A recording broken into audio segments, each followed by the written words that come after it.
Bonjour et bienvenue au 64e épisode des Pixels Café.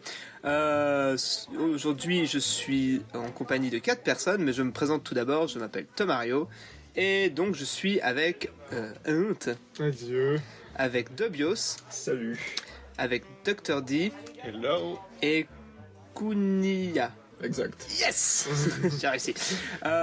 Pour l'épisode 64, on va vous parler, et ça sera une surprise pour pas beaucoup de personnes, on va vous parler de la meilleure console de Nintendo. Non, je rigole.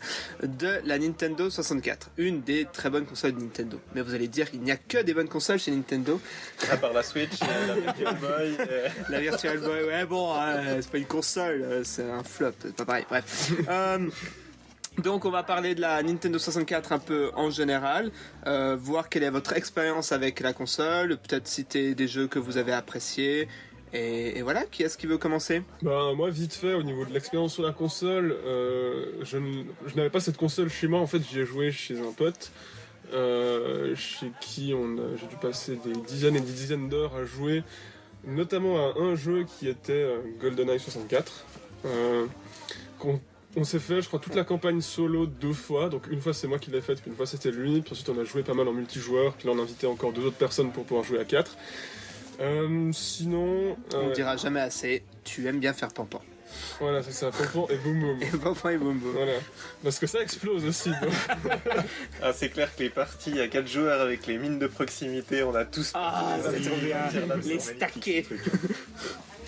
Non, alors franchement, GoldenEye 64, c'était en plus, il me semble, ma première expérience de FPS aussi, étant donné que c'était à l'époque du début de la PS2, ça fait déjà un moment, mais les FPS c'était pas du tout un story ou quoi que ce soit, et puis c'est vrai que c'était une expérience assez grisante, disons. Je pense notamment à une map qu'on a dû refaire une bonne centaine de fois, je pense. Facility. Ouais, c'est Solide dans la neige, hein. Ah non, pas du tout. Non Oh, purée, c'est marrant, alors t'es pas du tout populaire avec notre team de Ouais, potes. bah alors non, alors nous c'était celle-ci qu'on s'amusait à faire, notamment vu que le jeu avait quand même une certaine aide à la visée qui était parfois assez abusée justement. Ben, vu que la map était très ouverte, elle était très plate et comme ça, en fait on pouvait choper au pistolet des gens qui se trouvaient à peu près à 3 km. Ouais, c'est ça. En faisant pouf, et ensuite s'ils mouraient, genre à l'autre bout de l'écran, t'avais un pixel qui se décalait un peu sur la droite, et puis t'avais compris que tu venais de tuer quelqu'un. C'était assez drôle. Et puis par rapport à ce jeu, je vais encore rajouter une chose qui était le DK mode, qui était assez ridicule mais quand même assez rigolo, qui en gros donnait au modèle une apparence de Donkey Kong, donc ça leur gonflait le torse, les bras et la tête, ce qui n'avait aucune utilité à part d'être rigolo à voir. Et sauf erreur, ça augmentait aussi la taille des hitbox, donc Ouais. du coup c'était plus facile Il me semble, ouais. de coller des balles dans la tête de ses adversaires. Tout à fait. Donc ça c'était mon expérience principale, après il y avait évidemment eu d'autres jeux, mais je vais laisser à d'autres Bah, personnes. du coup, j'enchaîne volontiers avec la suite spirituelle de GoldenEye qui est Perfect Dark, qui a été développée par les mêmes studios. Et bon, ça reprend pas du tout l'histoire de James Bond, mais c'est aussi un FPS et il est arrivé à la fin de la console à peu près. Et c'était vraiment un chef-d'œuvre incroyable ce jeu. L'histoire était super intéressante, les graphismes étaient vraiment très beaux pour la 64. Il y avait un mode multijoueur qui était customisable à 100%. On pouvait vraiment tout faire. On pouvait changer tout sur les boats, on pouvait changer tout sur nos personnages, on pouvait vraiment choisir exactement à quoi ressemblaient les boats, qu'est-ce qu'ils avaient comme armes, où est-ce qu'ils apparaissaient, combien on avait, la difficulté. Et ouais, c'était vraiment un truc de fou. Il y avait des tonnes et des tonnes d'armes. Enfin bref, c'était vraiment une expérience GoldenEye, mais poussée à son paroxysme. Et d'ailleurs, il y avait quelques maps de GoldenEye qui revenaient. Ils avaient encore rajouté, ils les avaient remasterisées pour l'occasion. Et il y avait certaines armes de GoldenEye qui revenaient. Enfin, c'était vraiment un chef-d'œuvre incroyable. J'ai passé des heures sur Perfect Dark, et pour la toute petite anecdote, j'avais un pote avec qui on jouait mais des heures et des heures, et des nuits entières, des nuits blanches, et puis on avait inventé un mode assez cool. Il y avait une arme dans le jeu qui était un lance-roquette avec une petite caméra posée dessus, puis on pouvait contrôler la roquette. Et on pouvait aussi customiser l'écran et séparer l'écran verticalement. Donc ce qu'on avait fait, c'est qu'on avait séparé notre écran à 2 verticalement, et on avait collé un carton au milieu de la télé, comme ça on voyait pas l'écran de l'autre, et puis on était chacun de notre côté, on se planquait dans un coin, puis on se cherchait au Slayer, donc l'arme à tête chercheuse, jusqu'à ce qu'on se trouve, et c'était juste trop bien. Voilà, c'était pour la petite anecdote. Je sais pas si nos nouveaux camarades veulent intervenir, mais en tout cas, un point dont on n'a pas parlé pour la 64, mais c'est qu'elle se situe au carrefour de deux changements majeurs dans le champ du jeu vidéo. Le premier des deux, c'est que c'est la première console à démocratiser, en tout cas pour les Européens, le 4 joueurs. Parce que jusque-là, c'est un truc où on devait se casser les pieds à avoir des adaptateurs pour les consoles Nintendo. Pareil d'ailleurs pour d'autres consoles. Bah, Sony, juste pour la petite anecdote, les consoles à l'époque de la 64, c'était la PS1. Et puis avec deux ports manettes, et puis même la PS2 qui est donc venue bien plus tard en même temps que la GameCube, enfin à peu près en même temps, elle avait toujours deux ports manettes. Mais il fallait une espèce d'adaptateur. Ouais, il y avait des adaptateurs, mais il fallait les acheter séparément, et puis surtout il y avait très peu de jeux qui permettaient sur la PlayStation de jouer à 4. Tout à fait. Et du coup, effectivement, des deux changements, le premier c'est le passage à 4 joueurs dont je vais parler avec un joueur particulier. Le deuxième, c'est l'arrivée dans le monde merveilleux, mais merveilleusement raté parfois, de la 3D. Et pour parler plutôt du 4 joueurs, Nintendo a changé sa stratégie en ce qui concerne les jeux impliquant Mario, parce que jusque-là, il y en avait quelques-uns. C'était moins violent du temps de la Super Nintendo. Et là, il y a eu une floraison de jeux, notamment de jeux de sport. Il y a eu réinvestissement dans le sport alors que Nintendo avait pour coutume de faire pas mal de jeux de sport du temps de la NES. Et, pas tant sur la Super Nintendo, ouais. Ouais, il y en a eu moins. Mais d'ailleurs, contre... ouais, excuse-moi, Dr. D, mais du coup, ouais, on est bête d'avoir. Enfin, je suis bête de ne pas avoir introduit le fait que c'était la première console de Nintendo en 3D. Puis juste pour compléter ce que tu dis, c'est aussi la troisième console de Nintendo, la troisième console de salon de Nintendo officielle. Donc c'est aussi intéressant. Elle vient juste après la Super NES et juste avant la GameCube. Voilà, comme ça vous avez tout l'historique de la 64. Et tu peux continuer. Ouais. Bah du coup, si je devais vraiment parler d'un jeu de sport sur lequel j'ai passé beaucoup de temps, ce serait le Mario Tennis, qui, voilà, c'est pas le seul jeu qui a réussi son pari de garder les gens réunis, en particulier les mercredis après-midi quand il n'y avait pas l'école, autour d'un écran, quand bien même il faisait très beau dehors. Mario Tennis, c'est un des jeux qui m'a vraiment accroché fort longtemps, alors qu'au niveau des principes, c'était déjà tout ce qu'on faisait du temps de tennis sur la NES. Ouais, mais c'est vrai que c'était hyper fun, et surtout ça a permis d'introduire le meilleur personnage de Mario, Waluigi. Non, Bordeaux existait déjà. Waluigi a été inventé dans ce jeu, par contre, pour la petite anecdote, encore une fois. Oui. C'est vrai qu'il y a quelques personnages oubliés qui ont fait leur comeback et d'autres qui sont apparus comme ça. Mais alors vraiment leur comeback rapide, parce que Donkey Kong Junior, il est apparu juste dans le jeu, puis il est plus jamais réapparu après. Daisy. Mais Daisy, par contre, elle a réapparu plein de fois après. Ok, bah je vais poursuivre alors. Alors pour ma part, en ce qui concerne mon expérience sur la console, bah, la 64 n'a pas fait partie des premières consoles auxquelles j'ai pu profiter et jouer. Mais par contre j'avais un ami qui avait la console et du coup j'ai pu tester Mario Kart et Mario 64 qui sont quand même deux gros noms de la console. Ouais, c'est des classiques honnêtement. Voilà. Et puis à l'époque, hein, évidemment pour quelqu'un qui découvre la console, les graphismes étaient largement suffisants et puis avec justement cette nouveauté qui était la 3D sur la console, pour moi c'était totalement disons nouveau et j'étais complètement en extase en fait devant la console. Et c'est vrai que bon à l'époque étant plus jeune, voilà, mes parents ont mis un moment avant de pouvoir me laisser acheter une console. Ils pensaient que ça abrutissait un peu les jeunes. Comme tous les parents. Voilà. Non, pas tous. Quand j'allais chez mon pote, j'étais vraiment heureux parce que c'était un peu mon moment genre de découverte. Et du coup, j'ai bien apprécié la console et les jeux auxquels j'ai pu jouer. Et je sais pas, en fait, je me demandais juste à l'instant s'ils avaient proposé des remakes de jeux de la 64, s'ils en avaient sorti sur les prochaines en fait, sur les... Alors Mario 64 a été ressorti sur DS ou sur 3DS. DS. Sur DS. Ah bah d'ailleurs je l'avais sur DS. Ouais. Sur DS. D'ailleurs c'est la façon enfin c'est le moyen par lequel j'ai pu y jouer en fait. J'ai joué sur DS mais pas sur la 64 en elle-même. Bah c'était un gros remake quand même dans le sens où ça changeait pas mal la façon de jouer. Déjà il y avait 3 personnages de plus qui étaient jouables, qui étaient Yoshi, Wario et Luigi. Et il y avait beaucoup de choses qui avaient changé. Graphiquement il était beaucoup plus beau mais sinon le reste, il y avait vraiment beaucoup de choses qui avaient changé et surtout 30 étoiles de plus à collecter sur les 120 de base quoi. Donc ouais, c'est un remake, mais contrairement à pas mal de remakes, je trouve qu'il faut quand même... Enfin, faut pas, mais c'est bien d'avoir joué à l'original quand même. Parce qu'il change beaucoup par rapport Donc c'est pas un bête remaster, c'est vraiment un gros remake. Ouais, c'est vraiment un gros remake, ouais. Après, sinon, au niveau des portages de jeux de la 64, en tout cas, moi, personnellement, Diddy Kong Racing a été adapté. Oui, j'allais parler de Diddy Kong Racing parce qu'effectivement, c'est un des bons Mario Kart-like.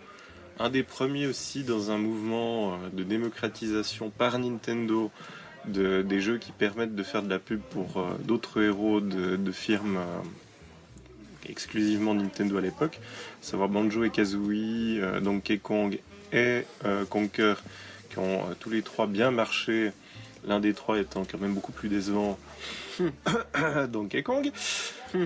Mais évidemment il y a eu un gros double remaster avec la 3DS, et là c'est du côté de deux jeux qui ont fait les heures de gloire d'une série qui jusque là n'était pas en 3D. C'est Zelda, avec Ocarina of Time et Majora's Mask. Oui. C'est juste, et puis c'était... J'ai même pas noté Majora's Mask sur ma liste. Ocarina of Time était d'ailleurs le jeu de lancement de la 3DS, je crois. Oui, c'est ça. Oui, c'est vrai, clairement. Ouais. Mais c'était pas un remake, c'était plus un port qu'autre chose. C'est discutable, mais c'était plus un remaster qu'un remake. Non, alors il est considéré officiellement comme un remake. Mais en effet, la frontière est vraiment limite. Ils ont rajouté des trucs Ils ont rajouté quand même pas mal de choses. Ouais. Okay. Là, c'est pas juste, ils ont pas juste relissé quelques textures et puis ils ont vraiment refait presque de A à Z le monde et en ajoutant pas mal de détails. Il y a des images, des shops par exemple où vous pouvez voir, il y a vraiment plein de détails en plus, genre des petits détails visuels. Il y a pas grand chose qui a changé au niveau du gameplay, mais visuellement en tout cas, ça a été bien remaké. Et ça va me permettre d'être un petit peu critique vis-à-vis de Nintendo parce que finalement, si on prend toutes les dernières consoles depuis la DS, qu'est-ce qu'ils font à la sortie? Ils sortent un jeu qui a bien marché 10 ans avant. Ouais. Alors, on va les prendre dans l'ordre. Mario 64. Ouais. Ensuite, la 3DS, qu'est-ce qu'on a fait? On reprend un jeu de la 64, le Zelda. La Wii U, qu'est-ce qu'on prend? Bon, cette fois pas un jeu de la 64, un jeu de la GameCube, un Zelda. Oui. Attention, on continue avec la Switch, qu'est-ce qu'on prend? On n'a plus de jeu de 64, on n'a plus de jeu de la GameCube. Si on prenait un jeu de la Wii U qui a bien marché, mais pas super bien, un Mario Kart. C'est pas le même contexte. Hein. Les remakes qui ont été faits chez Nintendo, ils ont quand même été faits bien espacés. Il n'y en a pas tant que ça. Le passage de Wii U et Switch, il est clairement lié à l'échec commercial de la Wii U. Enfin, pour moi, c'est vraiment pas comparable. Mais pour répondre à ta question par rapport au remake, il y a encore, il est pas encore sorti. Il sort tout bientôt. Il y a le remake plus ou moins de l'ensemble des Mario Party. Ils vont sortir un jeu qui s'appelle Mario Party Top 100 avec les 100 meilleurs mini-jeux de Mario Party. Donc il y a déjà eu pas mal de... donc ils remasterisent tout ça et puis ils le ressortent sur 3DS. Tu veux critiquer ça aussi, Dr. D? Tu peux, il n'y a pas de problème. Mario Party 1, 2 et 3 sont sortis sur 64. C'est pour ça que je parle de ça du coup. Et ils étaient incroyables. Meilleure partie de fou rire sur 64. Voilà. Moi j'ai encore plein de jeux, mais laissons parler d'autres personnes quand même. Personnellement, mon expérience avec la Nintendo 64, c'était aussi ma première console justement, était surtout basée autour de Paper Mario. C'est vraiment un jeu que je tiens beaucoup à cœur. Enfin, à vrai dire, quand j'y pense maintenant, vu que j'ai joué à ça il y a tellement longtemps, j'ai du mal à me rappeler de l'histoire. Je me rappelle juste de penser quand j'étais petit que c'était vraiment genre un des plus beaux jeux que j'avais vu de ma vie. Surtout quand t'avais tous les autres jeux de la 64, qui commencent à tendre vers la 3D, d'avoir ce jeu un peu qui reste un peu dans ce monde de la 2D, 2D à peu près, et et franchement qui essaye de polir le truc. Surtout que la plupart des Paper Mario qui sont sortis après, je les ai trouvés assez nuls. Donc, ça dépend lesquels t'as joué parce que le 2 était vraiment incroyable. Ah ouais. Après, le Thousand Years Doors, bref, le deuxième sur GameCube était vraiment cool. Ah d'accord. Moi quand je pense à ça, je pense surtout celui sur la GameCube. Je sais pas si j'ai joué. Après il y en a un autre que j'avais beaucoup aimé sur la Wii. celui où c'était genre où tu pouvais passer en 3D. Super Paper Mario, ouais. Super. Celui-là était assez cool Ouais. quand même. Je Bah, trouve qu'il me il rappelle partait- beaucoup du premier. C'est pour ceux qui nous écoutent et qui connaissent pas Paper Mario, c'est un jeu qui est considéré comme RPG, donc de la veine des Final Fantasy par exemple. Et celui que tu viens de citer sur Wii, il perd presque complètement cet aspect RPG. C'est ça le truc qui faisait que ça n'a pas été forcément très apprécié. Mais je suis d'accord avec toi, moi j'ai beaucoup apprécié Super Paper Mario pour plein d'autres raisons. Ouais, je trouvais juste que les mondes ils sont quand même assez bien développés et avec un peu cette je sais pas, cette mécanique de pouvoir passer en 3D, je trouve que ça ajoutait beaucoup au game, genre au design des niveaux et tout. Mhm. Après, pour retourner sur le Paper Mario original, c'est vrai que ça changeait, ça faisait un peu une sorte de, je sais pas, ça changeait beaucoup dans ce que je visualisais comme des jeux de Mario, quoi. Mhm. Ouais, justement, parce que c'est le deuxième Mario RPG qui est sorti, et c'est le premier qui est sorti chez nous surtout, parce que le premier Mario RPG est jamais sorti en Europe, donc pour nous c'était notre première expérience avec un Mario qui n'était pas spécialement plateforme, quoi. Du coup, franchement, celui-là, j'ai passé des heures et des heures à y jouer, et je l'oublierai jamais, quoi. Mais d'ailleurs, la 64 a permis le développement de pas mal de nouveaux types de jeux. On parlait des FPS tout à l'heure. Mais par contre, ça a été globalement une console qui ne se prêtait pas au RPG. Ce qui fait que finalement, il n'y en a que 3 qui seront retenus comme tels, comme étant des jeux apparentés aux jeux de rôle qui ont bien marché. Le premier, c'était Paper Mario. Puis les 2 autres sont un cas à part puisqu'il n'y a pas vraiment d'histoire. Mais c'est totalement une logique de jeu de rôle. Ce sont les 2 épisodes de Pokémon Stadium qui ont été vraiment des gros jeux de la console. Parmi les plus vendus aussi, en dehors de Perfect Dark, des quelques-uns qui ont été évoqués, puis évidemment du premier Smash Bros. Tu sais trop de trucs en même temps là. J'ai envie de parler de tout. Ouais, on n'aura pas le temps de parler de tout, mais je pense qu'une fois on fera un spécial 4 joueurs. Mais en ce qui concerne la particularité de Pokémon Stadium, c'était en plus la possibilité de connecter des jeux de la Game Boy sur la 64. On part vraiment vers un principe de connectivité qui émergeait déjà avec la Game Boy et le principe même de Pokémon, qui aurait pu être poussé beaucoup plus loin, qui s'est un peu essoufflé quand Pokémon a eu des émules sur GameCube, où ça a moins bien marché. Ah ouais, clairement, c'était beaucoup plus. Ça, il y en complètement... avait un qui était bien sur GameCube. Pokémon XD était bien. Ouais, voilà, il c'est était celui bien. qui a été excellent. Ouais. Il était bien, mais les gens s'en servaient moins pour faire la liaison avec les épisodes GPA. C'est dommage. Puis par contre, on va pas se mentir, du temps de la Wii, ils ont complètement raté leur truc. Oui, Par contre, c'était vraiment des jeux marquants et qui ont également porté un principe dont on parlait brièvement, c'est le principe des mini-jeux façon Mario Party. Puis sinon, dans la veine des Pokémon, je crois on est plusieurs à avoir joué ici à Pokémon Snap, qui lui aurait mérité une suite ou un remaster sur une console qui a complètement fail, qui était la Wii U. Techniquement, il en a un sur la Wii U, mais il est sorti quelque chose comme il y a eu un remake de Pokémon Snap sur la Wii U qui est sorti. Non, c'était un remake, c'était Sinon, juste c'était un vieux remaster en fait sur la Non, console. même pas. Si. Ouais, il était sur la console Il est virtuelle. arrivé 2 semaines avant la fin de la Wii U. Ouais, mais il est sur la console virtuelle, c'est pas un remake, c'est juste Ouais, mais rejouer à l'ancien, quoi. C'est ça, mais tu peux quand même y rejouer. Ouais, mais il n'y a pas de truc avec le gamepad, enfin... Ah non, bien sûr. c'est dommage, parce que justement, c'était vraiment... Le gamepad aurait été idéal pour ça. Bref, Pokémon Snap, si vous le savez pas, c'est un jeu dans lequel vous vous baladiez, mais dans un truc qui se balade, qui se baladait tout seul, quoi. C'est une sorte de train, et vous deviez prendre des photos des Pokémon et puis un peu interagir avec, et c'était vraiment... Le jeu était fini en 2 heures, très honnêtement. C'était vraiment très facile et très court, mais qu'est-ce que c'était fun et qu'est-ce que ça aurait mérité d'avoir une suite, donc ouais. Et sinon, j'aurais bien voulu citer plein d'autres jeux, mais j'aimerais juste en citer 2 que je trouve incroyables, qui ont vraiment fait beaucoup sur cette console. C'est Banjo et Kazooie, qui est un Mario 64-like, pardon, mais qui fait à peu près tout juste. Fun, drôle, très facile à jouer, enfin facile non, mais très agréable à jouer, on va dire. Hyper complet, hyper long, et ça, ouais, c'était vraiment que du bonheur ce jeu. Et puis l'autre, c'était Rayman 2, aussi un jeu de plateforme, parce que je suis vraiment fan des jeux de plateforme. Rayman 2 est sorti à la base sur 64, après il a eu d'autres émules sur d'autres consoles, mais à la base il est sorti sur 64. Et c'était une suite d'un jeu qui était hyper coloré, hyper fun, hyper drôle, et par contre la suite était sombre, pas spécialement colorée, enfin ouais, pas du tout colorée du coup. très difficile, bon comme le premier, mais ça change pas. Et puis c'est un de ces rares jeux qui a bien réussi sa transition 2D 3D quoi. Donc c'est un jeu qui à mon avis est important de noter. Et puis bon, les heures passées à Smash aussi, on pourrait en parler pendant un moment. Non, de toute façon, Smash Melee, ça me... Melee J'y ai jamais joué, je le dis c'est je te rassure. c'est pas celui sur 64. Le Oui, je premier sais. c'est juste Super Smash Bros. C'est pour ça que j'ai dit ça en fait. Le Melee, il est mieux. C'est pas vrai. Je suis d'accord. Non, c'est vrai. Le Non, Melee mais le est problème, très c'est que j'ai dur. pas joué, très, donc très je peux même pas Mais, dire. Pour moi, c'est celui sur Wii le meilleur.